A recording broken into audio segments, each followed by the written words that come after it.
This is Jeremy France, and he is undead, one of an increasingly widespread but much maligned minority struggling to make their way in the world against social prejudice and discrimination.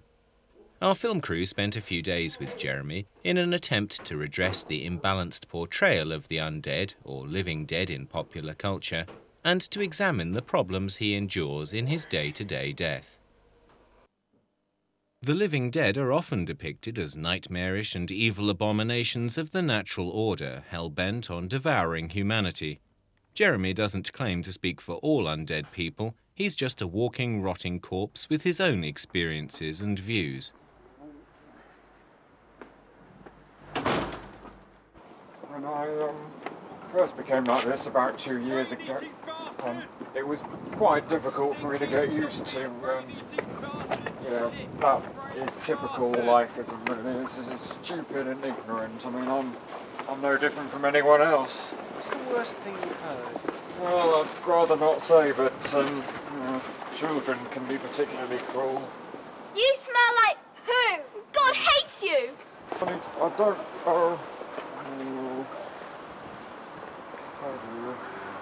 Jeremy is meeting some undead friends for a quick stag around the shops. It's not always easy for them. In this very public arena, however hard they try to blend in, the undead can feel desperately out of place.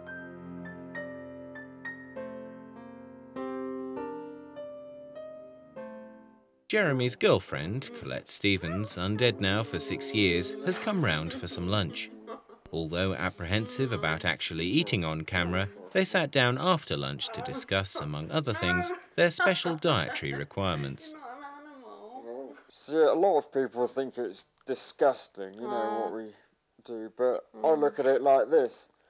I don't like Marmite, right? Oh, God. But I wouldn't ban it. I wouldn't stop people eating it. But it's a necessity. I mean, we can make do without for a while, thanks to drugs and substitute foodstuffs, but we've got to have brains. I mean, some people crave chocolate or smoke, even though it's bad for them. I mean, we have to eat brains every now and then. Yeah, I mean, we tried eating cow's brains once, but that...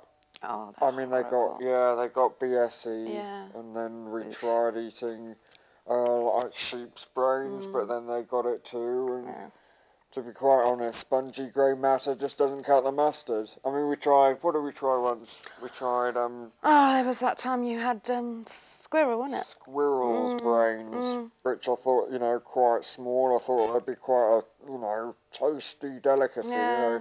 Lip smacking. But.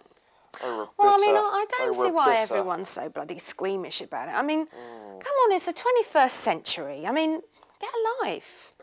We're gentle. Yeah. I mean, if you compare it to the kind of backstabbing, cut and thrust of the corporate world. Absolutely. That and eating brains. Or paedophiles as well. Oh. Jeremy and Colette have barely moved from the sofa since lunch. They have been watching television. Holiday programme the other day. Bloody Anthea Turner is in Haiti, spouting all these offensive zombie gags. I mean, I pay my licence fee, same as everybody else, and they let that kind of thing through all the time. Isn't harsh. Oh. And my brother's making it worse. Yeah, he's a stand-up comedian. Goes under the name Andy Cadaver.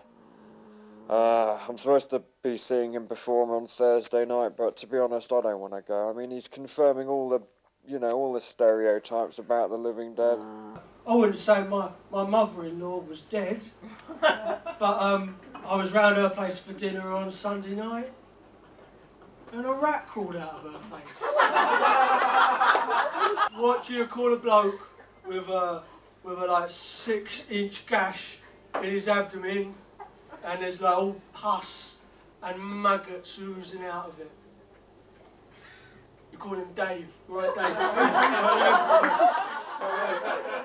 That's Dave. He's my tomb mate. What, right, is green and hangs out your trousers in the morning?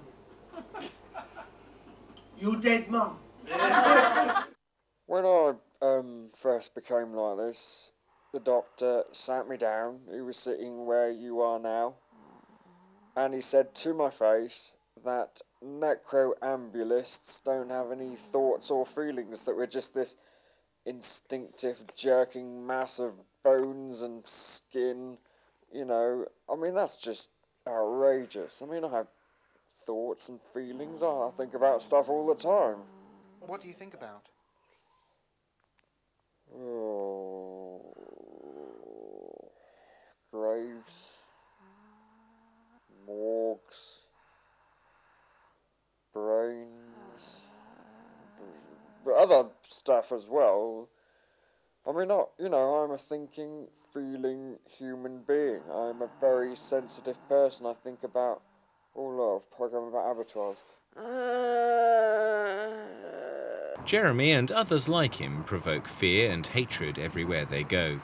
Their decomposing bodies and craving for human brains and flesh alienate them from most of the conventions of everyday society and can cause particular problems in the workplace.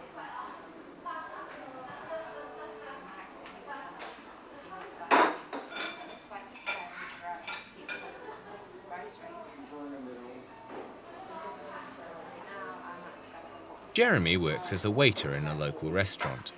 Today, the restaurant manager, Tim Shelton, has summoned Jeremy to his office. Yes, come in, Jeremy. Sorry. Just take a seat, Jeremy. Thank you.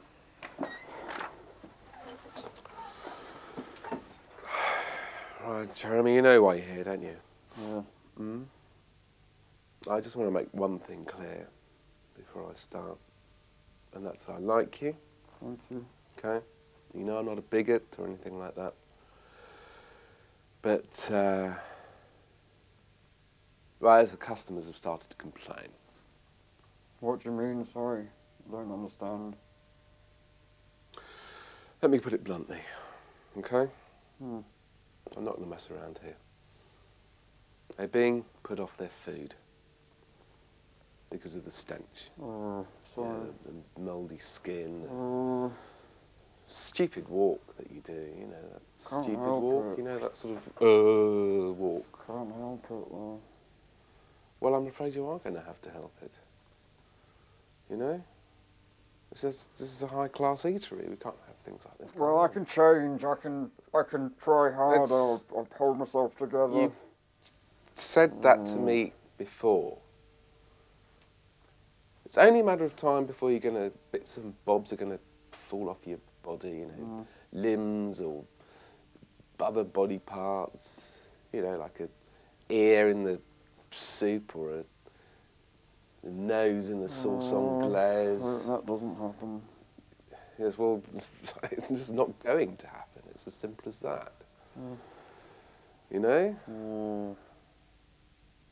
There just aren't many zombies working No, I in prefer the term life challenge. Okay, whatever. I'm not getting into an argument with you on this one.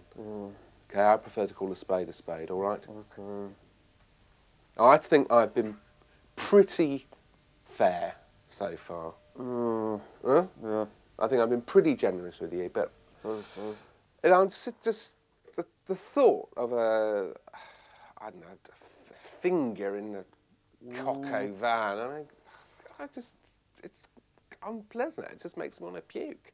Or even a cock in my fingro van. It's a bit offensive. Yeah, no, I'm sorry, that was inappropriate, but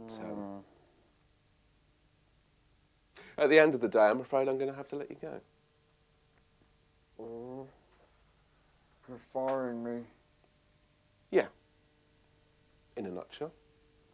What am I gonna do? It's not for me to say, I'm afraid. All right, thank you. Thank you, Jeremy. I'll just lock myself out then.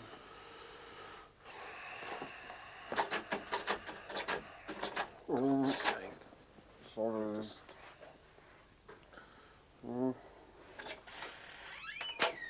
Thank you, Mr. Shelton. Thank you.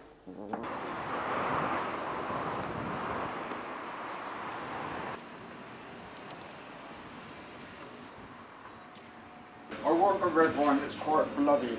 Quite bloody. It's good with red meat. How about something like a ruby cabernet?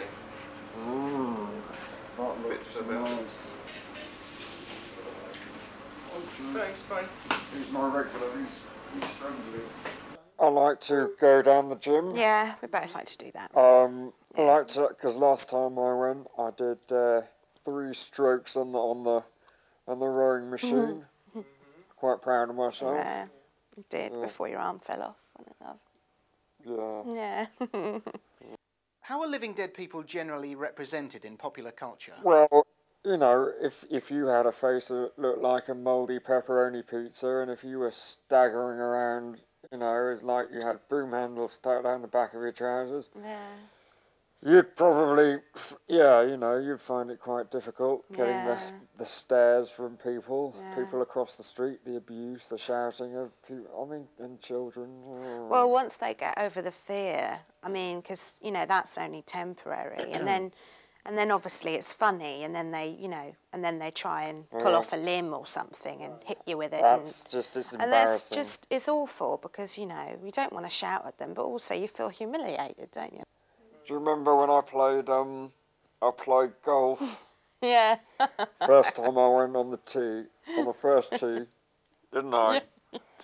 Hit the first shot, Oh, yeah. and both my arms came off with the club. Oh, And I shouted, 4! you did. This guy in a cloth cap looks round, gets an arm in the head. He was furious, but It's so I laughed my funny. head off, not Well, literally. No. You dropped your jaw there, didn't you? Dropped me. No. Since losing his job, Jeremy has slipped into a deep depression. He hasn't left the house for 2 days.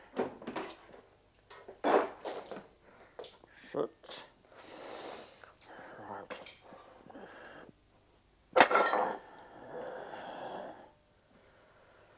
Oh.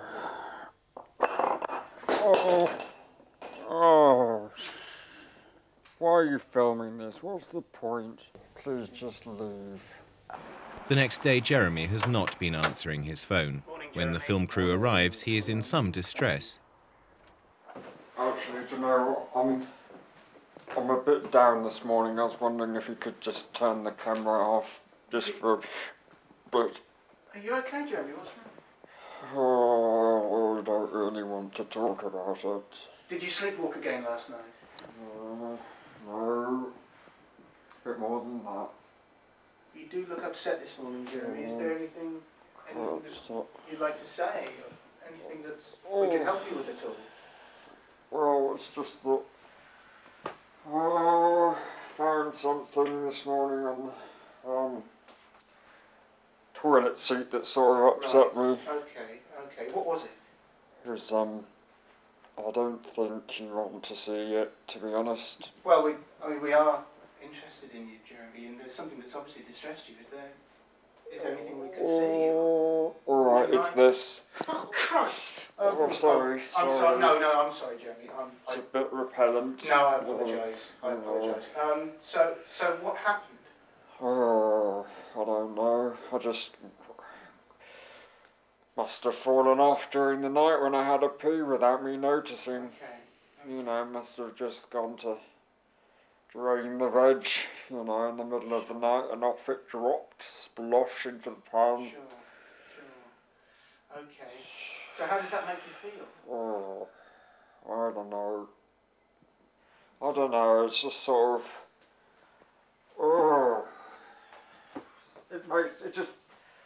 what's the word?